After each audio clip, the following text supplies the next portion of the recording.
نحمدہ ونصلی علی رسولہ کریم فاعوذ باللہ من الشیطان الرجیم بسم اللہ الرحمن الرحیم۔ دین میں ترجیحات۔ علامہ یوسف قرضاوی صاحب کی اس موضوع پر کتاب کا ہم مسلسل مطالعہ کر رہے ہیں۔ پچھلی نشست میں ہم نے اس کے چھٹے باب مامورات میں ترجیح کا مطالعہ شروع کیا تھا۔ اس کا ایک حصہ ہم نے پچھلی نشست میں مکمل کیا، بقیہ انشاءاللہ العزیز آج مکمل کریں گے۔ پہلا عنوان ہے فرض کفایہ پر فرض عین کی ترجیح۔ فرض کفایہ پر فرض عین کی ترجیح۔ جیسا کہ فرض کا درجہ نفل سے پہلے ہے اور اس میں کسی کا کوئی اختلاف نہیں ہے، اس طرح فرائض کے بھی آپس میں مختلف درجات ہیں۔ یہ بات یقینی ہے کہ فرض عین فرض کفایہ پر مقدم ہے، کیونکہ فرض کفایہ کو اگر چند افراد ادا کریں تو باقی لوگوں کی ذمہ داری ختم ہو جاتی ہے، جبکہ فرض عین میں ایسا ممکن نہیں ہے۔ ان میں کوئی بندہ کسی دوسرے کی جگہ یہ فرض ادا نہیں کر سکتا۔ احادیث سے ثابت ہے کہ فرض عین فرض کفایہ پر مقدم ہے۔ اس کی سب سے واضح مثال وہ ہے جو والدین کی خدمت اور فرض کفایہ جہاد فی سبیل اللہ کے بارے میں آئی ہے۔ فرض کفایہ جہاد اقدامی ہوتا ہے، نہ کہ دفاعی۔ اقدامی جہاد اس کو کہتے ہیں کہ دشمن اپنے ملک میں ہو اور ہم اس پر پیش بندی کے طور پر حملہ کریں۔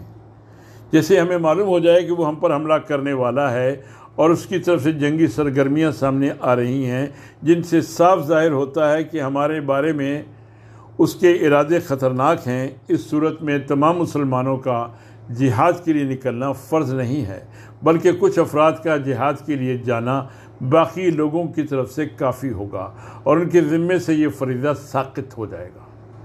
البتہ اگر امیر سب کو نکلنے کا حکم دے تو پھر جہاد فرض عین ہوگا۔ لہذا اقدامی جہاد کی صورت میں والدین کی خدمت اور ان کی نگہداشت کرنا اس سے زیادہ بہتر اور ضروری ہے کہ آدمی فوج میں شامل ہو کر جہاد کرے۔ اسی کی طرف نبی صلی اللہ علیہ وسلم نے توجہ دلائی ہے۔ بخاری و مسلم نے عبداللہ بن عمر رضی اللہ تعالیٰ عنہ بن العاص سے نقل کیا ہے کہ نبی صلی اللہ علیہ وسلم کے پاس ایک شخص آیا اور آپ صلی اللہ علیہ وسلم سے جہاد کی اجازت مانگی۔ آپ صلی اللہ علیہ وسلم سے پوچھا، احی والدک، کیا تیرے والدین زندہ ہیں؟ اس نے ہاں میں جواب دیا تو نبی صلی اللہ علیہ وسلم نے فرمایا، فیہما فجاہد، تم انہی کی خدمت میں جہاد کرو۔ رواہ البخاری۔ صحیح مسلم کی روایت میں ہے کہ ایک شخص حضور صلی اللہ علیہ وسلم کے پاس آ کر کہنے لگا، میں آپ سے ہجرت اور جہاد پر بیعت کرنا چاہتا ہوں، میں اس کے ذریعے اللہ تعالیٰ سے اجر کا طالب ہوں۔ آپ صلی اللہ علیہ وسلم نے فرمایا، فَهَلْ مِن وَالِدَيْكَ أَحَدٌ حَيٌّ، کیا تیرے والدین میں سے کوئی زندہ ہے؟ اس نے کہا، جی ہاں، دونوں زندہ ہیں۔ آپ صلی اللہ علیہ وسلم نے فرمایا، فَتَبْتَغِيَ الْأَجْرَ مِنَ اللَّهِ، تم اللہ سے اجر حاصل کرنا چاہتے ہو؟ اس نے جواب دیا کہ ہاں۔ آپ صلی اللہ علیہ وسلم نے فرمایا، فَارْجِعْ إِلَىٰ وَالِدَيْكَ فَأَحْسِنْ صَحْبَتَهُمَا، اپنے والدین کے پاس لوٹ جاؤ اور اچھے طریقے سے ان کے ساتھ رہو، اسی میں تمہارا اجر ہے۔ رواہ مسلم۔ اسی طرح حضرت عمرو بن العاص رضی اللہ تعالی عنہ سے ایک اور روایت منقول ہے کہ ایک شخص حضور صلی اللہ علیہ وسلم کے پاس آیا اور کہنے لگا کہ میں اپنے ماں باپ کو روتے ہوئے چھوڑ کر آیا ہوں کہ آپ سے ہجرت پر بیعت کروں۔ آپ صلی اللہ علیہ وسلم نے فرمایا، ارجع الیہما فاضحکہما کما ابکیتہما، واپس لوٹ جاؤ اور انہیں اسی طرح ہنساؤ جیسا کہ تو نے انہیں رلایا ہے۔ رواہ ابو داود و ابن ماجہ۔ حضرت انس رضی اللہ عنہ فرماتے ہیں کہ نبی صلی اللہ علیہ وسلم کے پاس ایک شخص آیا اور کہنے لگا کہ مجھے جہاد میں حصہ لینے کا بہت شوق ہے لیکن میں اس سے عاجز ہوں۔ آپ سے فرمایا، حل بقی من والدیک احد، کیا آپ کے والدین میں سے کوئی زندہ ہے؟ اس نے جواب دیا، میری ماں زندہ ہے۔ آپ سے فرمایا، قابل اللہ فی برہا فَإِذَا فَعَلْتَ ذَلِكَ فَأَنْتَ حَاجٌ وَمُعْتَمِرٌ وَمُجَاہد، اس کے ساتھ حسن سلوک کر کے اللہ سے ملو. اگر تم نے ایسا کیا تو یہ تمہارے لیے حج بھی ہے، عمرہ بھی ہے اور جہاد بھی ہے. ذَلِكَ فَأَنْتَ حَاجٌ وَمُعْتَمِرٌ وَمُجَاہد، اگر تم نے ایسا کیا تو یہ تمہارے لیے حج بھی ہے، عمرہ بھی ہے اور جہاد بھی ہے. قابل اللہ فی برہا فَإِذَا فَعَلْتَ ذَلِكَ فَأَنْتَ حَاجٌ وَمُعْتَمِرٌ وَمُجَاہد، اس کے ساتھ حسن سلوک کر کے اللہ سے ملو. اگر تم نے ایسا کیا تو یہ تمہارے لیے حج بھی ہے، عمرہ بھی ہے اور جہاد بھی. اور معاویہ بن جاہمہ سے روایت ہے کہ ایک بار میرے والد حضور صلی اللہ علیہ وسلم کے پاس گئے اور کہا یا رسول اللہ میں نے جہاد کا ارادہ کیا ہے اور آپ سے مشورہ لینے آیا ہوں. آپ صلی اللہ علیہ وسلم نے فرمایا هل لک من کیا تیری ماں زندہ ہے؟ اس نے کہا جی ہاں. آپ صلی اللہ علیہ وسلم نے فرمایا فَالْزِمْهَا فَإِنَّ الْجَنَّةَ عِنْدَ رِجْلِهَا، تم اس کے پاس رہو، جنت اسی کے قدموں میں ہے. فَالْزِمْهَا فَإِنَّ الْجَنَّةَ عِنْدَ رِجْلِهَا، تم اسی کے پاس رہو، جنت اس کے قدموں میں ہے. رواہ النسائی. طبرانی نے اس روایت کو سند جید کے ساتھ نقل کیا ہے، جس کے الفاظ یہ ہیں. جاہمہ کہتے ہیں کہ میں نبی صلی اللہ علیہ وسلم کے پاس گیا، میں آپ سب سے جہاد میں شرکت کی اجازت مانگ رہا تھا. آپ صلی اللہ علیہ وسلم نے مجھے فرمایا کیا تیرے والدین ہیں؟ میں نے کہا جی ہاں. تو آپ صلی اللہ علیہ وسلم نے مجھے فرمایا الزمہما فإن الجنت تحت رجلہما، تم ان کے پاس رہو، جنت ان کے قدموں کے نیچے ہے. الزمہما فإن الجنت تحت رجلہما، تم ان کے پاس رہو، جنت ان کے قدموں کے نیچے ہے. اگلا موضوع ہے فرائض کفایہ میں باہم تفاوت. فرائض کفایہ میں باہم تفاوت. میں یہاں یہ بات بھی واضح کرنا چاہتا ہوں کہ فرائض کفایہ کے مختلف درجات ہوتے ہیں. بعض فرض کفایہ وہ ہوتے ہیں جن کو چند افراد کر لیتے ہیں، بلکہ بعض اوقات تو ایک جمع غفیر بن جاتا ہے. بعض فرض کفایہ ایسے ہیں جنہیں ایک معقول گروہ انجام نہیں دیتا، بلکہ بعض اوقات تو کوئی بھی اسے ادا نہیں کرتا. امام غزالی رحمۃ اللہ علیہ نے اپنے دور کے لوگوں کا یہ عیب بیان کیا ہے کہ وہ فقہ کے حصول میں حد سے آگے بڑھ گئے ہیں، حالانکہ اس کا حصول فرض کفایہ ہے، مگر دوسری طرف وہ اور واجبات کفایہ کی خلا کو پر کرنے سے پیچھے رہتے ہیں. جیسے علم طب، بات یہاں تک پہنچ گئی ہے کہ ایک شہر میں 50 فقیہ پائے جاتے ہیں، مگر ان میں طبیب صرف ایک ہے اور وہ بھی غیر مسلم، حالانکہ علم طب کی دنیاوی ضرورت تو سب کو معلوم ہے، جبکہ اس کا شرعی اور دینی احکام میں بھی بڑا دخل ہے. وہ فرض کفایہ جسے کوئی بھی ادا نہ کرے، اس میں مشغول ہونا اس فرض کفایہ سے زیادہ بہتر ہوگا جسے بعض لوگ ادا کر رہے ہوں، اگرچہ انہوں نے مطلوبہ ضرورت پوری نہ کی ہو. اسی طرح ایسے فرض کفایہ میں لگ جانا جس کو ادا کرنے والے کافی تعداد میں نہ ہوں، اس فرض کفایہ میں مشغول ہونے سے بہتر ہوگا جسے اچھی خاصی تعداد ادا کر رہی ہو، بلکہ بعض اوقات تو ضرورت سے زیادہ ہو. بعض اوقات تو ایک فرض کفایہ لوگوں میں سے کسی زید یا عمر کے لیے فرض عین بن جاتا ہے. یہ اس صورت میں ہوگا کہ وہ اکیلا ہی ایسا شخص ہو جس میں اس کے لیے مطلوبہ قابلیت اور اہلیت پائی جاتی ہو، اور اس کو یہ بھی معلوم ہو کہ یہ کام کرنا ضروری ہے اور اس کے راستے میں کوئی رکاوٹ بھی نہ ہو. جیسے کسی شہر میں ایک فقیہ کی ضرورت ہو کہ وہ لوگوں کو فتوے دے، اکیلا ایک ہی شخص ہو جس نے فقہ کا علم حاصل کیا ہو یا وہی اس کے حصول پر قادر ہو، اور اس پر لازم ہوگا کہ افتاء کا کام کرے. یہی معاملہ خطیب، ڈاکٹر، انجینئر اور ہر اس شخص کا ہے جسے کسی خاص علم و فن میں مہارت حاصل ہو اور لوگوں کو اس کی ضرورت ہو اور صرف وہی یہ کام کر سکتا ہو.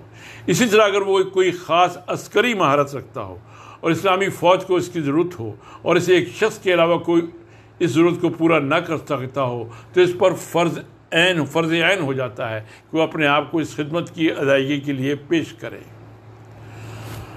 اگلا موضوع ہے حقوق اللہ اور حقوق العباد میں ترجیحات.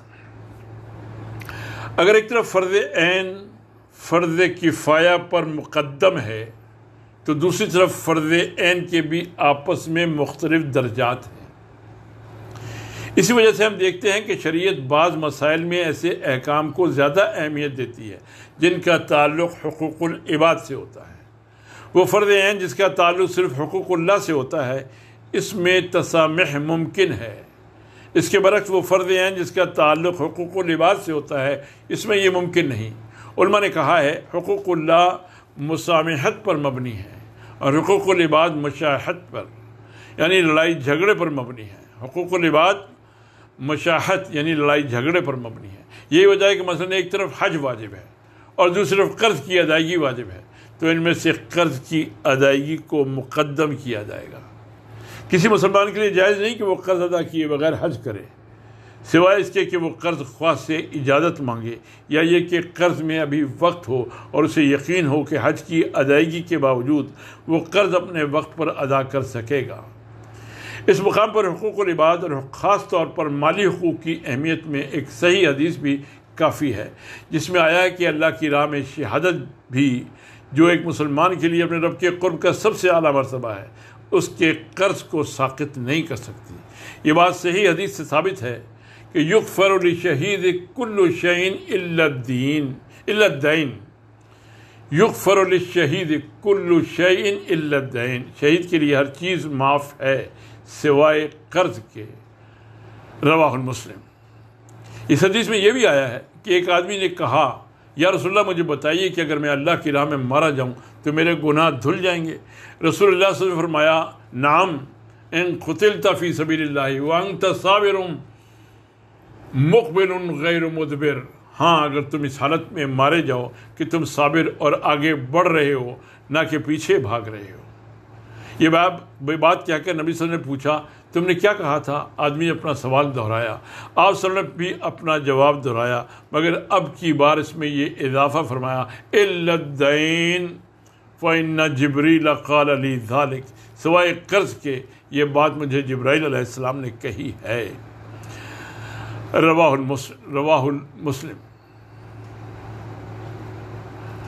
الامام احمد، نسائی اور حاکم۔ اس سے زیادہ تعجب کی بات نبی صلی اللہ علیہ وسلم کا وہ ارشاد ہے جس میں آپ صلی اللہ علیہ وسلم نے فرمایا سبحان اللہ، یہ قرض کے بارے میں کتنی سختی نازل کی گئی ہے۔ اس ذات کی قسم جس کے قبضے قدرت میں میری جان ہے، اگر ایک آدمی اللہ کی راہ میں قتل ہو جائے، پھر زندہ کیا جائے، پھر قتل ہو جائے اور پھر زندہ کیا جائے، مگر وہ جنت میں نہیں جا سکے گا جب تک کہ وہ اپنا قرض ادا نہ کرے، جب تک کہ وہ اپنا قرض۔ اسے امام احمد، نسائی اور حاکم نے بیان کیا ہے۔ سبحان اللہ، ماذا انزل من التشدید فی الدین والذی نفسی بیدہ لو ان رجلا قتل فی سبیل اللہ ثم احیی ثم قتل ثم احیی وعلیہ الدین ما دخل الجنت حتی یقضی دینہ۔ سبحان اللہ، یہ قرض کے بارے میں کتنی سختی نازل کی گئی ہے۔ اس ذات کی قسم جس کے قبضے قدرت میں میری جان ہے، اگر ایک آدمی اللہ کی راہ میں قتل ہو جائے، پھر زندہ کیا جائے، پھر قتل ہو جائے اور پھر زندہ کیا جائے، مگر وہ جنت میں نہیں جا سکے گا جب تک کہ وہ قرض ادا نہ کرے۔ یہی معاملہ اس شخص کا ہے جو اللہ کی راہ میں ہو یعنی جہاد کر رہا ہو اور وہ مال غنیمت میں خیانت کرے، یعنی اس مال میں سے اپنے لیے کوئی چیز لے لے جو ساری فوج کا حق ہوتا ہے، چنانچہ تقسیم ہونے سے پہلے مال غنیمت کی طرف ہاتھ بڑھانا اسے جہاد کی فضیلت اور مجاہدین کے اجر سے محروم کر دیتا ہے، اور اگر وہ اس حالت میں مر جائے تو یہ اس کے لیے شہادت کے شرف اور شہید کے اجر سے محرومی کا ذریعہ بنتا ہے۔ رسول اللہ صلی اللہ علیہ وسلم نے مال غنیمت پر ایک آدمی کو مقرر کیا تھا جسے کرکرہ کہتے تھے۔ جب وہ مر گیا تو رسول اللہ صلی اللہ علیہ وسلم نے فرمایا ہوا فی النار، وہ آگ میں ہے۔ لوگوں نے جا کر تحقیق کی تو پتہ چلا کہ اس نے مال غنیمت میں سے ایک جبہ چوری کر لیا تھا۔ رواہ البخاری عن عبداللہ بن عمر رضی اللہ تعالی عنہ۔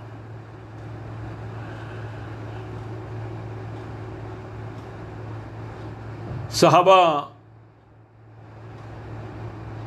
میں سے ایک شخص خیبر میں وفات پا گیا۔ لوگوں نے نبی صلی اللہ علیہ وسلم اس کا ذکر کیا۔ آپ صلی اللہ علیہ وسلم نے فرمایا صلوا علی صاحبکم، اپنے ساتھی کی نماز جنازہ خود ہی پڑھ لو۔ یہ سن کر لوگوں کا رنگ اڑ گیا۔ نبی صلی اللہ علیہ وسلم نے فرمایا ان صاحبکم غل فی سبیل اللہ، تمہارے ساتھی نے اللہ کی راہ میں ہوتے ہوئے خیانت کی ہے۔ لوگوں نے اس کا سامان دیکھا تو انہیں ایک ڈھال ملی جسے یہودی استعمال کیا کرتے تھے، جس کی قیمت 2 درہم بھی نہیں ہوگی۔ رواہ الامام مالک، ابن ماجہ، نسائی و ابو داؤد۔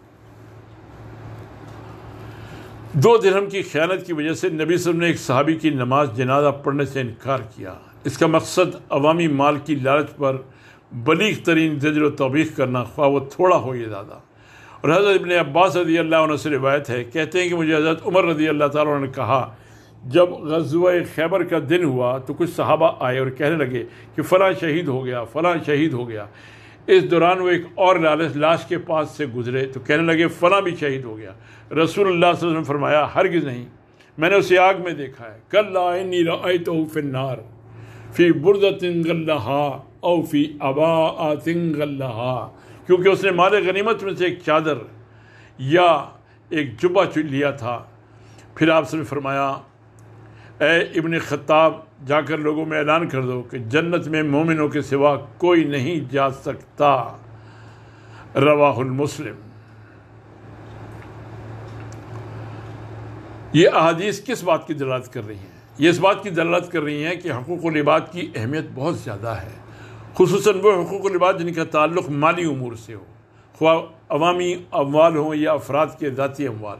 ان میں ناجائز طور پر مال لینا حرام اور عقل بالباطل ہے، خواہ وہ کتنا ہی کم ہو، کیونکہ اہم کسی کام کا آغاز ہوتا ہے۔ جو شخص تھوڑا لینے کی جرت کرتا ہے تو خطرہ ہے کہ وہ زیادہ کی جرت بھی کرے گا۔ صغیرہ گناہ انسانوں کو کبیرہ کی طرف بلاتا ہے، بڑے الاؤ کا سبب چھوٹی سی چنگاری ہی تو ہوتی ہے۔ اگلا موضوع ہے فرض کے حق پر جماعت کے حق کی ترجیح۔ فرض کے حق پر جماعت کے حق کی ترجیح۔ اس مقام پر ترجیحات کے مسئلے میں یہ بات بھی قابل ذکر ہے کہ وہ فرائض جو جماعت کے حقوق سے تعلق رکھتے ہیں وہ مقدم ہوں گے ان فرائض پر جن کا تعلق افراد کے حقوق سے ہے، کیونکہ فرض کی بقا جماعت کے بغیر ممکن نہیں ہے۔ ایک انسان اکیلے نہیں رہ سکتا، کیونکہ وہ فطری طور پر تمدن پسند ہے، جیسا کہ زمانہ قدیم کے لوگوں نے کہا ہے، یا وہ معاشرتی حیوان ہے، جیسا کہ جدید دور کے لوگوں کا کہنا ہے۔ انسان اکیلا ہو تو تھوڑا ہے، اور جماعت کے ساتھ ہو تو ایک اکیلا 211 کے مصداق بہت زیادہ ہو جاتا ہے۔ بلکہ کہا جا سکتا ہے کہ اگر اکیلا ہو تو وہ معدوم ہے، اور اگر جماعت کے ساتھ ہو تو اس کا وجود قائم رہتا ہے۔ یہیں سے یہ بات ثابت ہوتی ہے کہ وہ واجب جس کا تعلق جماعت کے حقوق سے ہو زیادہ تاکیدی ہے بمقابلہ ان واجبات کے جو فرض کے حقوق سے تعلق رکھتے ہوں۔ یہی وجہ ہے کہ علماء کے ہاں جہاد کفایہ اور خدمت والدین کے درمیان تعارض کی صورت میں یہ بات طے ہے کہ والدین کی خدمت مقدم ہے، جیسا کہ ان احادیث صحیحہ سے ثابت ہو چکا ہے جو ہم نے ذکر کی ہیں۔ مگر جب جہاد فرض عین ہو جائے، مثلا دشمن کسی مسلمان ملک پر حملہ آور ہو، تو اس ملک کے سارے لوگوں پر فرض عین ہو جاتا ہے کہ وہ اپنے ملک کے دفاع کے لیے اٹھ کھڑے ہوں۔ اس صورت میں اگر کوئی ماں باپ اپنی مادری اور پدری شفقت کی وجہ سے کسی مسلمان کو جہاد میں شرکت سے روکیں تو شرعی طور پر اس کا کوئی اعتبار نہیں ہے۔ یہ بات درست ہے کہ ان کی خدمت اور ان کی اطاعت فرض عین ہے، جیسا کہ یہاں جہاد فرض عین ہے، مگر یہاں جہاد کا فرض پوری امت کے دفاع کے لیے ہے، اور والدین بھی اس میں شامل ہیں۔ اگر یہ ملک ہی دشمن کے قبضے میں چلا جائے یا اس کے سارے لوگ ہلاک ہو جائیں تو ان میں والدین بھی ہلاک ہو جائیں گے۔ چنانچہ یہاں جہاد میں سب کا مفاد ہے۔ اس سے یوں بھی تعبیر کر سکتے ہیں کہ یہاں جہاد اللہ تعالیٰ کا حق ہے اور خدمت والدین کا حق ہے، اور یہاں اللہ کا حق مخلوق کے حق پر مقدم ہے۔ یہ پچھلی بحث کی مزید تاکید ہے۔ اکثر اوقات جب حقوق اللہ کی بات کی جاتی ہے تو ان سے مراد جماعت یا امت کے حقوق ہوتے ہیں، کیونکہ ان احکام کے نتیجے میں اللہ تعالیٰ کا کوئی مفاد نہیں ہوتا۔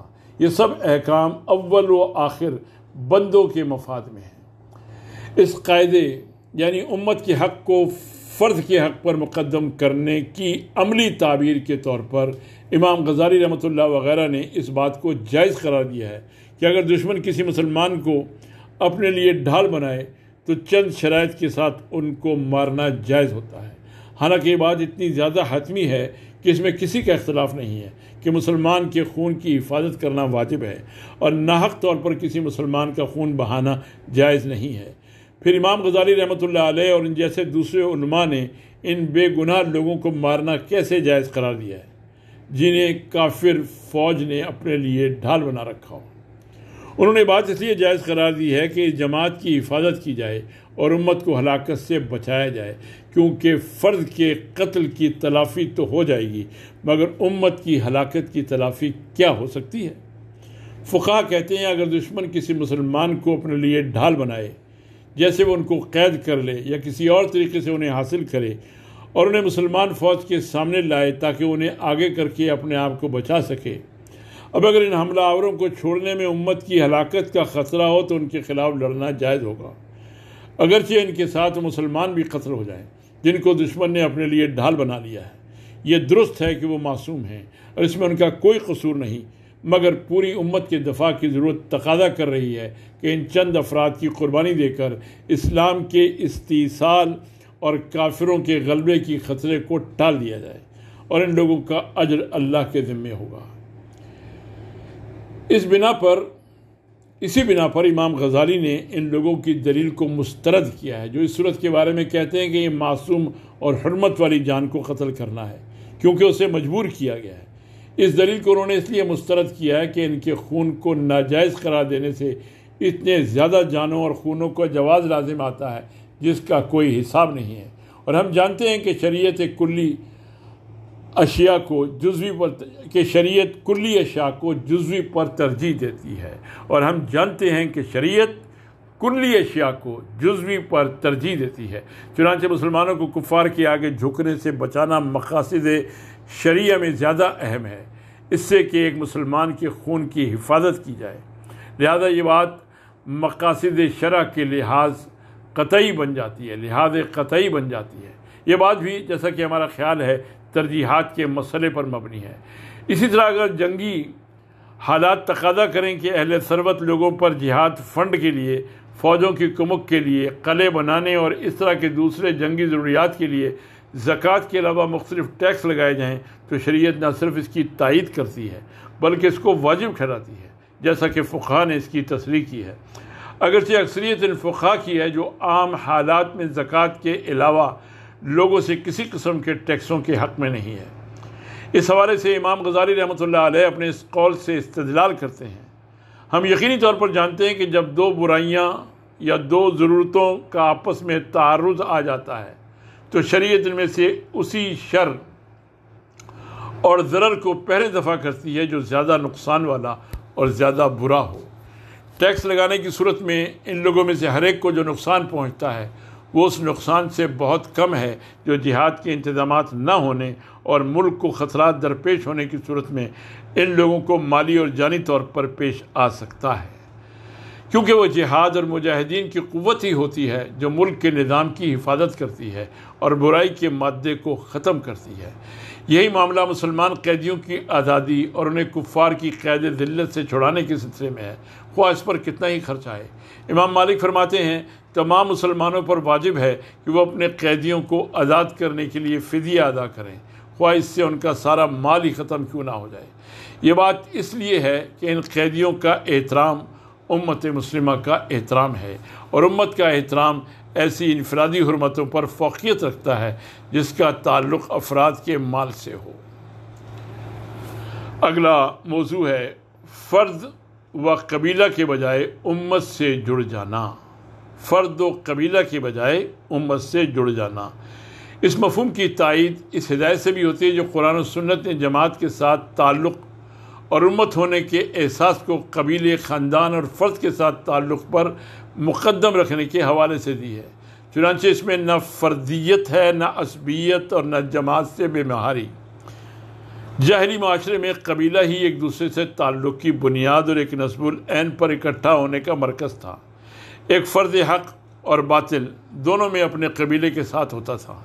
اس کی تعبیر شاعر کے اس قول میں موجود ہے جس کا ترجمہ ہے، ان لوگوں کو جب ان کے بھائی مصیبتوں میں پکارتے ہیں تو یہ ان سے یہ نہیں پوچھتے کہ تمہاری بات کی دلیل کیا ہے۔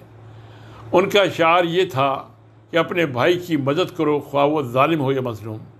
پھر جب اسلام آیا تو اس نے ولایت کو اللہ اور اس کے رسول کے لیے اور جماعت مومنین یعنی امت مسلمہ کے لیے خاص کیا۔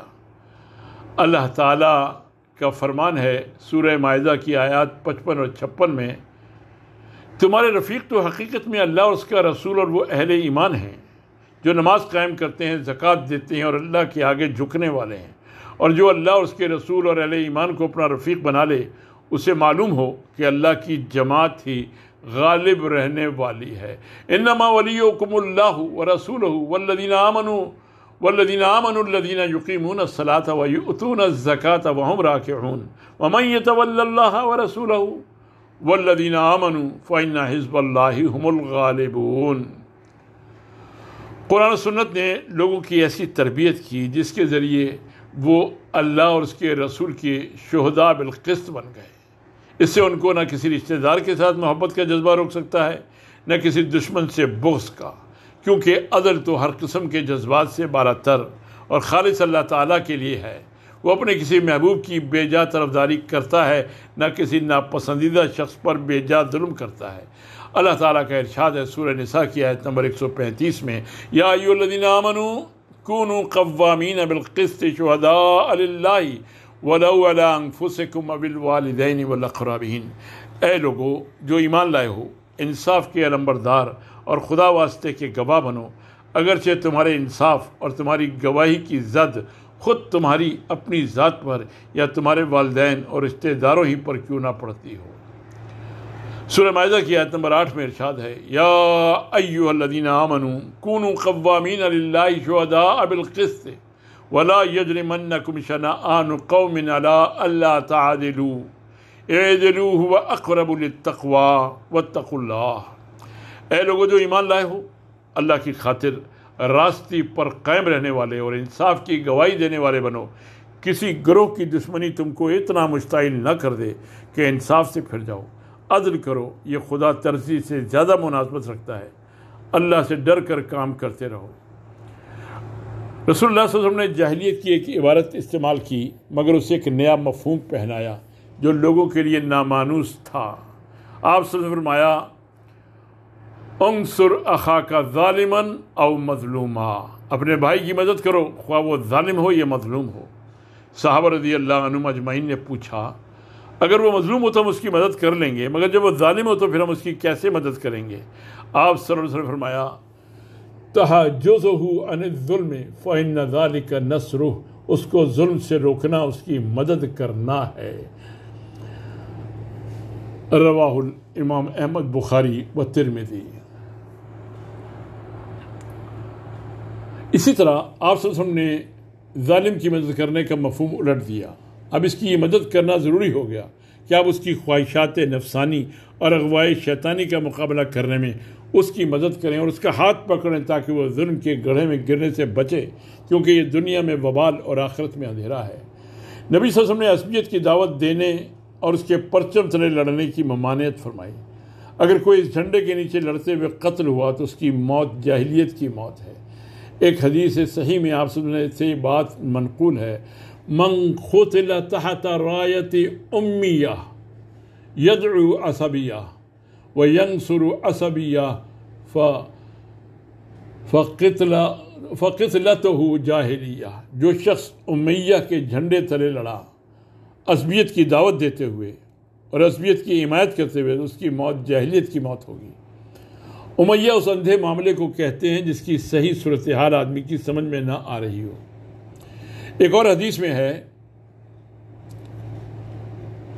جو شخص اطاعت سے نکلا جماعت سے الگ ہوا اور اس حالت میں مر گیا تو اس کی موت جاہلیت کی موت ہوگی، اور جو امیہ کے جھنڈے تلے لڑا اس کا غصہ عصبیت کے لیے، اس کی دعوت عصبیت کی طرف اور اس کی مدد عصبیت کے ساتھ ہو اور اس حالت میں قتل ہوا تو اس کی موت جاہلیت کی موت ہوگی۔ ایک اور حدیث جو ابو داؤد نے روایت کی ہے، اس میں ہے، وہ شخص ہم میں سے نہیں ہے جو جاہلیت کی طرف دعوت دے، وہ شخص ہم میں سے نہیں جو جاہلیت کے لیے جنگ کرے، اور وہ شخص ہم میں سے نہیں جو جاہلیت پر مرے۔ لیس منا من دعا الی عصبیہ ولیس منا من قاتل علی عصبیہ ولیس منا من مات علی عصبیہ۔ وہ شخص ہم میں سے نہیں جو جاہلیت کی طرف دعوت دے، وہ شخص ہم میں سے نہیں جو جاہلیت کے لیے جنگ کرے، اور وہ شخص ہم میں سے نہیں جو جاہلیت پر مرے۔ حضرت واصلہ بن اسقا رضی اللہ عنہ سے روایت ہے کہ انہوں نے کہا یا رسول اللہ عصبیت کیا ہے؟ آپ سے فرمایا ان تعین قومک علی الظلم، یہ کہ تم ظلم میں اپنی قوم کی حمایت کرو۔ حضرت ابن مسعود رضی اللہ عنہ سے موقوفاً اور مرفوعاً دونوں طرح سے روایت ہے، جو شخص ناحق میں اپنی قوم کی حمایت کرتا ہے تو یہ اس اونٹ کی طرح ہے جو کسی گڑھے میں گر جائے اور اسے دم سے پکڑ کر نکالا جائے۔ من نصر قوم على غیر الحق فهو كالبعير الذي ردي فهو ينزع بذنبه، جو شخص ناحق میں اپنی قوم کی حمایت کرتا ہے تو یہ اس اونٹ کی طرح ہے جو کسی گڑھے میں گر جائے اور اسے دم سے پکڑ کر نکالا جائے۔ رواہ ابو داؤد۔ امام خطابی رحمۃ اللہ علیہ فرماتے ہیں اس کا مطلب یہ ہے کہ وہ گناہ میں بھی پڑ گیا اور ہلاک بھی ہوا، جیسے ایک اونٹ کنویں میں گر جائے اور کوئی اسے دم سے پکڑ کر نکالنے کی کوشش کرے مگر اسے ہلاکت سے نہ بچا سکے گا۔ نبی صلی اللہ علیہ وسلم نے جس طرح عصبیت کو ناپسند کیا، اس سے برات کا اظہار کیا اور ہر اس شخص سے جو عصبیت کی طرف دعوت دے اس کی خاطر لڑے یا اس کے لیے جان دے، لا تعلقی کا اعلان فرمایا۔ اسی طرح آپ صلی اللہ علیہ وسلم نے جماعت کے ساتھ رہنے کی دعوت دی اور اپنے قول، عمل اور کردار سے اس کی تاکید فرمائی۔ آپ صلی اللہ علیہ وسلم نے تفرق، اختلاف، تشتت اور الگ الگ ہونے سے منع فرمایا۔ اس طرح کے اقوال میں سے آپ صلی اللہ علیہ وسلم کے چند ارشادات یہ ہیں: ید اللہ علی الجماعہ، جماعت پر اللہ کا ہاتھ ہے۔ ید اللہ علی الجماعہ، جماعت پر اللہ کا ہاتھ ہے۔ الجماعۃ رحمہ والفرقۃ عذاب، جماعت رحمت اور تفرقہ عذاب ہے۔ الجماعۃ رحمہ والفرقۃ عذاب، دوسرے الفاظ میں الجماعۃ برکت والفرقۃ عذاب، جماعت برکت اور تفرقہ عذاب ہے۔ الجماعۃ برکہ والفرقۃ عذاب، جماعت برکت اور تفرقہ عذاب ہے۔ علیکم الجماعہ وإیاکم والفرقہ فإن الشیطان مع الواحد وهو مع الاثنين أبعد من أراد بحبوحة الجنة فليلزم الجماعة من أراد بحبوحة الجنة فليلزم الجماعة، جماعت کے ساتھ رہو اور تفرقے سے بچ کر رہو، کیونکہ شیطان اکیلے آدمی کے ساتھ ہوتا ہے اور وہ دو آدمیوں سے دور رہتا ہے۔ جو چاہتا ہے کہ جنت کے عین وسط میں اسے جگہ ملے تو وہ جماعت کے ساتھ رہے۔ علیکم الجماعہ وإیاکم والفرقہ فإن الشیطان مع الواحد وهو مع الاثنين أبعد من أراد بحبوحة الجنة فليلزم الجماعة، جماعت کے ساتھ رہو اور تفرقے سے بچ کر رہو، کیونکہ شیطان اکیلے آدمی کے ساتھ ہوتا ہے اور وہ دو آدمیوں سے دور رہتا ہے۔ جو چاہتا ہے کہ جنت کے عین وسط میں اسے جگہ ملے تو وہ جماعت کے ساتھ رہے۔ روح جماعت کی تخم ریزی، جماعت اور امت کے ساتھ ولایت کا یہ جذبہ جو نبی صلی اللہ علیہ وسلم نے لوگوں کے دلوں میں کاشت کیا، اس کے نتیجے میں یہ بات سامنے آتی ہے کہ اسلام ہر اس معاملے کی طرف بھرپور توجہ دیتا ہے جس کا تعلق معاشرے اور امت سے ہو اور وہ مصالح و مطالب کے درجات میں اسے بلند مقام عطا کرتا ہے۔ یہ بات قابل غور ہے کہ شریعت اسلامی نے اپنی عبادات، معاملات، آداب اور باقی احکام میں معاشرتی پہلو کو نظر انداز نہیں کیا۔ وہ فرد کو اس مقصد کے لیے تیار کرتی ہے کہ وہ معاشرے کی عمارت میں پہلی اینٹ بن جائے یا اس کے زندہ جسم کے نقشے میں ایک فعال عضو قرار پائے۔ فرد کے لیے عمارت میں اینٹ یا جسم میں عضو ہونے کی تعبیر میری گھڑی ہوئی نہیں ہے، بلکہ یہ بلیغانہ نبوی تعبیر ہے جو حدیث صحیح میں آئی ہے۔ حضرت ابو موسیٰ اشعری رضی اللہ عنہ سے روایت ہے کہ نبی صلی اللہ علیہ وسلم فرمایا المؤمن للمؤمن کالبنیان یشد بعدہ بعدا، مومن دوسرے مومنوں کے لیے عمارت کی اینٹوں کی طرح ہوتے ہیں۔ جو ایک دوسرے کو سہارا دیتی ہیں۔ المؤمن للمؤمن کالبنیان یشد بعضہ بعضا، مومن دوسرے مومنوں کے لیے عمارت کی مانند عمارت کی اینٹوں کی طرح ہوتے ہیں جو ایک دوسرے کو سہارا دیتی ہیں۔ متفق علیہ۔ حضرت نعمان بن بشیر رضی اللہ عنہ سے روایت ہے کہ آپ صلی اللہ علیہ وسلم نے فرمایا مثل المؤمنین فی توادہم وتراحمہم وتعاطفہم کمثل الجسد اذا اشتکا منہ عضو تداعی لہ سائر الجسد بالسہر والحمى۔ مومنوں کی مثال باہمی محبت اور رحمت اور شفقت میں ایسی ہے جیسے وہ ایک جسم کے اعضاء ہوں۔ جسم کے ایک عضو میں جب شکایت ہوتی ہے تو سارا جسم اس کے لیے بے خوابی اور بخار میں مبتلا رہتا ہے۔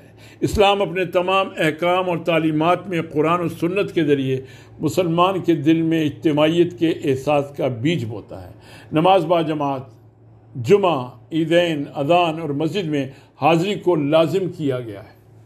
رسول اللہ صلی اللہ علیہ وسلم نے اذان سننے کی صورت میں ایک اندھے کو بھی گھر میں نماز پڑھنے کی اجازت نہیں دی، اور آپ صلی اللہ علیہ وسلم نے ایسے لوگوں کے گھروں کو آگ لگانی چاہیے جو جماعت سے غائب رہتے ہیں۔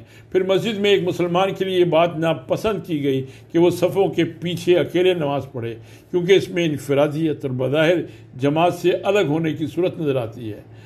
حضرت وابصہ بن معبد رضی اللہ عنہ سے روایت ہے کہ رسول اللہ علیہ وسلم نے ایک شخص کو دیکھا کہ وہ صف کے پیچھے اکیلے نماز پڑھ رہا ہے، تو آپ صلی اللہ علیہ وسلم نے اسے حکم دیا کہ وہ اپنی نماز دوہرا دے۔ حضرت علی بن شیبان رضی اللہ عنہ سے روایت ہے، کہتے ہیں ہم اپنے علاقے سے چلے اور نبی صلی اللہ علیہ وسلم کے پاس آئے، ہم نے آپ صلی اللہ علیہ وسلم سے بیعت کی اور آپ صلی اللہ علیہ وسلم کے پیچھے نماز پڑھی، پھر ایک اور نماز پڑھی۔ آپ صلی اللہ علیہ وسلم نے جب نماز پوری کی تو دیکھا کہ ایک آدمی صف کے پیچھے نماز پڑھ رہا ہے۔ نبی صلی اللہ علیہ وسلم کھڑے ہوئے اور فرمایا اپنی نماز نئے سرے سے ادا کرو، کسی شخص کی کوئی نماز نہیں، اس شخص کی کوئی نماز نہیں جو صف کے پیچھے نماز پڑھے۔ مسلمانوں کو چاہیے کہ جب مسجد میں داخل ہوں اور وہ دیکھیں کہ صفیں پوری ہو گئی ہیں تو وہ ان میں شامل ہو کر جگہ تلاش کرے اور اس میں گھس جائے، مگر خالی جگہ نہ رہے تو اگلی صف سے ایک آدمی کو کھینچ کر اپنے پیچھے کھڑا کرے، مگر کیسے کھڑا کرے؟ مگر اکیلے کھڑا نہ ہو۔ جس آدمی کو وہ کھینچتا ہے اس کو بھی چاہیے کہ نرمی کا مظاہرہ کرتے ہوئے اس کے ساتھ پیچھے آ جائے، اس میں بھی ثواب ملے گا۔ بعض ائمہ نے اس حدیث کو ظاہری مستثنیٰ میں سے کہا ہے اور انہوں نے اس شخص کی نماز کو باطل قرار دیا جو صف کے پیچھے نماز پڑھتا ہے، جبکہ بعض ائمہ نے اسے مکروہ کہا ہے۔ اس کے علاوہ ایک مسلمان جب اکیلے نماز پڑھتا ہے اس وقت بھی وہ اپنے دل میں مسلمان جماعت کا نمائندہ ہوتا ہے۔ وہ جب اپنے رب کے سامنے کھڑا ہوتا ہے اور اس سے مناجات کرتا ہے تو جماعت کی طرف سے گفتگو کرتا ہے۔ مثلا وہ پڑھتا ہے ایاک نعبد و ایاک نستعین اہدنا الصراط المستقیم، ہم تیری ہی عبادت کرتے ہیں اور تجھ ہی سے مدد مانگتے ہیں، ہمیں سیدھا راستہ دکھا۔ اس میں وہ صرف اپنے لیے ہدایت کی دعا نہیں کرتا بلکہ اپنے لیے بھی مانگتا ہے اور اپنی جماعت کے لیے بھی مانگتا ہے۔ روزہ بھی آدمی اکیلے نہیں رکھتا، خواہ اس نے رمضان کا چاند خود ہی دیکھ لیا ہو، وہ اکیلے عید فطر بھی نہیں کرتا اگرچہ اس نے شوال کا چاند اپنی آنکھوں سے دیکھ لیا ہو۔ روزہ اسی دن رکھتا ہے جب دوسرے لوگ روزہ رکھتے ہیں، اور عید فطر اسی دن کرتا ہے جس دن لوگ کرتے ہیں، جیسا کہ صحیح حدیث میں آیا ہے۔ یہی معاملہ وقوف عرفہ کا بھی ہے۔ یہ وقوف اسی وقت کیا جائے گا جب پوری مسلمان جماعت وقوف کرتی ہے۔ امام ابن تیمیہ رحمۃ اللہ علیہ سے پوچھا گیا کہ ایک بستی کے بعض لوگوں نے ذو الحجہ کا چاند دیکھا مگر شہر کے ذمہ دار افسر کے نزدیک اس کا ثبوت نہیں ہوا، تو کیا وہ 9 دن کا روزہ رکھ سکتے ہیں، حالانکہ وہ حقیقت میں ان کے مطابق 10واں دن ہے؟ انہوں نے جواب دیا ہاں، مسلمانوں کی جماعت کے ہاں جو بظاہر 9واں دن ہے تو اس دن وہ روزہ رکھیں، اگرچہ ان کے چاند دیکھنے کو معتبر کیا جائے تو وہ حقیقت میں 10واں دن ہو۔ اس کی دلیل حضرت ابو ہریرہ رضی اللہ عنہ کی حدیث ہے جس میں نبی صلی اللہ علیہ وسلم نے فرمایا تمہارا روزہ اس دن ہوگا جس دن تم سب روزہ رکھو، تمہاری عید فطر اس دن ہوگی جس دن تم سب عید فطر مناؤ، اور تمہاری عید الاضحیٰ اسی دن ہوگی جب تم سب عید اضحیٰ مناؤ۔ حضرت عائشہ رضی اللہ عنہ سے روایت ہے حضرت عائشہ رضی اللہ عنہا سے روایت ہے، وہ کہتی ہیں کہ رسول اللہ صلی اللہ علیہ وسلم نے فرمایا عید فطر کا دن وہ ہے جس دن لوگ فطر کرتے ہیں، اور عید الاضحیٰ کا دن وہ ہے جب لوگ قربانیاں کرتے ہیں۔ سارے ائمہ مسلمین کا عمل اسی پر ہے۔ اگر لوگ غلطی سے 10ویں دن عرفات پر کھڑے ہوں تو اس پر اتفاق ہے کہ ان کا وقوف درست ہوگا اور ان کے حق میں یہی دن عرفہ ہوگا۔ وما علینا الا البلاغ۔ آج ہم نے مامورات میں ترجیح کے باب کا مطالعہ مکمل کیا۔ اللہ تعالی ہمیں ان ترجیحات کو بار بار پڑھنے، سننے، سمجھنے کی توفیق عطا فرمائے اور اس کے مطابق اپنی زندگی گزارنے کی توفیق دے۔ وآخر دعوانا ان الحمد للہ رب العالمین۔